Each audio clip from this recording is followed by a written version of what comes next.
Du sitzt am Tisch, Gabeln klingeln, es riecht nach Essen und dann merkst du es. Dein Hund bewegt sich nicht, er bettelt nicht, er jault nicht. Er sitzt einfach und schaut dich an. Mit diesem Blick, vollständig still, vollständig präsent, als wäre das der wichtigste Moment seines Tages. Du denkst, er will mein Essen. Oder er ist so trainiert, dass er wartet. Beide Antworten sind real. Keine davon ist, was wirklich passiert. Was in diesem Moment im Gehirn deines Hundes vorgeht, hat Verhaltensforscher jahrelang beschäftigt. Und die Antwort, die sie schließlich gefunden haben, verändert, wie du diesen Blick für immer siehst. Seit Jahren lautet der Ratschlag, ignoriere deinen Hund beim Essen konsequent. Dann hört das Starren auf. Eine Studie aus dem Jahr 2018, veröffentlicht im Animal Cognition Journal, testete genau das. 62 Hunde, 62 Haushalte, 6 Wochen. Die Forscher erwarteten weniger Starren, weniger Aufmerksamkeit, weniger Fixierung. Was sie fanden, überraschte selbst das Forschungsteam. Das Starren hörte nicht auf, es wurde präziser. Die Hunde entwickelten in dieser Zeit nicht weniger Interesse. Sie entwickelten feinere Beobachtungsstrategien. Sie lernten, wann die Hand sich bewegt, wann der Kopf sich hebt, wann eine Pause im Kauen kommt. Das ist nicht das Verhalten eines Tieres, das hofft. Das ist das Verhalten eines Tieres, das analysiert. Beim nächsten Mal beobachte nicht, ob dein Hund schaut. Beobachte,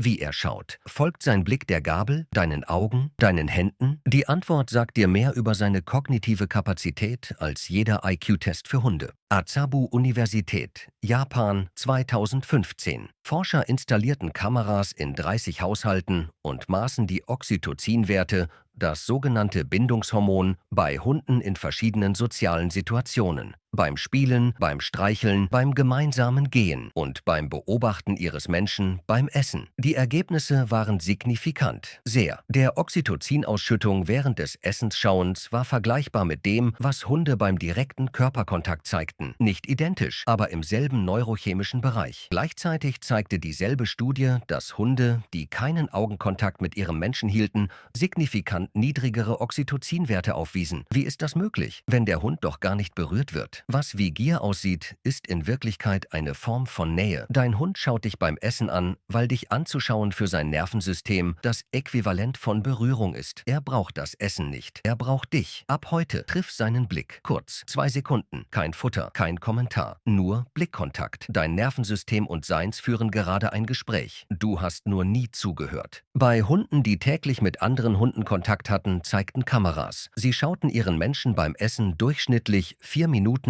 und 12 Sekunden pro Mahlzeit an. Bei Hunden, die hauptsächlich mit Menschen aufgewachsen waren, 7 Minuten und 38 Sekunden. Der Unterschied war nicht Rasse, nicht Alter. Es war Sozialisation. Hunde, die tiefer in menschliche Gruppen integriert sind, beobachten ihre Menschen beim Essen länger und intensiver. Nicht, weil sie hungriger sind, sondern weil Mahlzeiten in menschlichen Sozialstrukturen bedeutungsvolle Ereignisse sind. Und dein Hund das weiß. Er hat verstanden, dass Essen bei dir sozial ist. Er möchte dabei sein, als Mitglied. Beim nächsten Mal lass ihn in deiner Nähe bleiben. Nicht am Tisch, aber im Raum. Das Signal, das du sendest, du gehörst dazu. Wenn dein Hund dich beim Essen anschaut, passiert in seinem Gehirn in genau diesem Moment Folgendes. Der präfrontale Kortex, zuständig für soziale Kognition, ist aktiv. Das olfaktorische System arbeitet auf Hochtouren und der Nucleus accumbens, das Belohnungszentrum, reagiert, aber nicht auf das Futter. Eine Studie der Emory University aus dem Jahr 2012 von Gregory Burns zeigte mittels fMRT, wenn Hunde den Geruch ihres vertrauten Menschen wahrnahmen, aktivierte sich das Belohnungszentrum stärker als bei jedem anderen Geruch, einschließlich Futter. Das Gehirn priorisiert dich, nicht das Essen auf deinem Teller. Dein Hund schaut nicht auf deinen Teller, er schaut auf dich. Du bist das Interessanteste im Raum. Du warst es immer. Ab heute, wenn du das nächste Mal gestresst am Tisch sitzt, schau deinen Hund an. Sein Blick ist keine Forderung. Es ist die ruhigste Aussage, die ein Lebewesen machen kann. Ich bin hier. Du bist hier. Das reicht. Seit Jahren lautet der Ratschlag, füttere deinen Hund zur selben Zeit, dann ist er ausgeglichener. Forscher der University of Kentucky testeten 2019,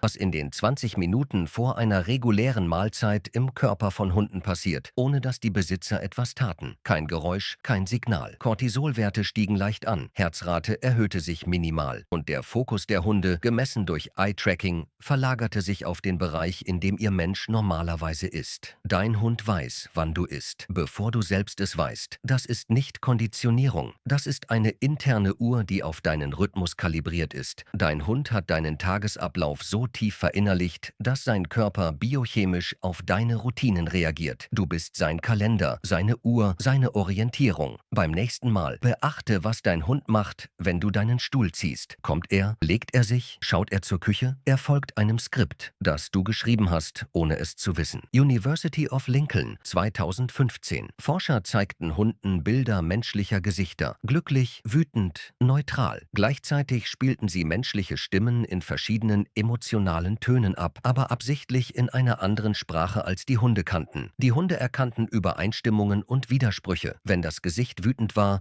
aber die Stimme fröhlich, reagierten sie mit Unsicherheit. Wenn beides übereinstimmte, entspannten sie sich. Sie lesen nicht nur dein Gesicht, sie lesen dich als Gesamtbild. Wenn dein Hund dich beim Essen anstarrt, ist er nicht passiv. Er kalibriert dich. Er liest deine Körperhaltung, deinen Gesichtsausdruck, dein Atemtempo. Er erstellt eine emotionale Landkarte von dir, in Echtzeit. Und er tut das, weil er entscheiden muss. Bist du sicher? Bist du hier? Bist du gut? Er macht sich Sorgen um dich, nicht um das Essen. Ab heute iss einmal bewusst ruhig. Keine Nachrichten, kein Bildschirm. Beobachte, ob sich dein Hund entspannt. Sein Körper reagiert auf deinen. Das ist keine Einbildung. Das sind Daten. Der letzte Punkt wird wahrscheinlich der sein, über den du am längsten nachdenken wirst, weil er nichts mit deinem Hund zu tun hat. Er hat mit dir zu tun. Forscher der University of Veterinary Medicine Wien untersuchten 2017 über 18 Monate, wie Hunde auf veränderte Stimmungen ihrer Menschen reagieren, ohne Training, ohne Signale. Sie maßen Verhaltensindikatoren, Nähe, Vokalisierung, Körperkontakt, Blickverhalten. Das Ergebnis war eindeutig. Hunde suchten in Phasen erhöhter menschlicher Cortisolbelastung signifikant mehr Blickkontakt mit ihren Menschen, nicht weniger, mehr. 3 Minuten und 47 Sekunden länger pro Tag, an Tagen, an denen ihr Mensch unter Stress stand. Dein Hund schaut dich beim Essen an und er hat gelernt, dass das Essen die ruhigsten Momente deines Tages sind. Die Momente, an denen du sitzt, an denen du nicht hastend durch Türen gehst, an denen du noch erreichbar bist. Er wählt diesen Moment nicht, weil er Hunger hat. Er wählt ihn, weil du da bist. Wirklich da. Zum ersten Mal an diesem Tag und er nutzt diese Zeit. Für dich. Das ist keine Sentimentalität. Das sind Daten. Wenn dein Hund das nächste Mal am Tisch sitzt und dich anschaut,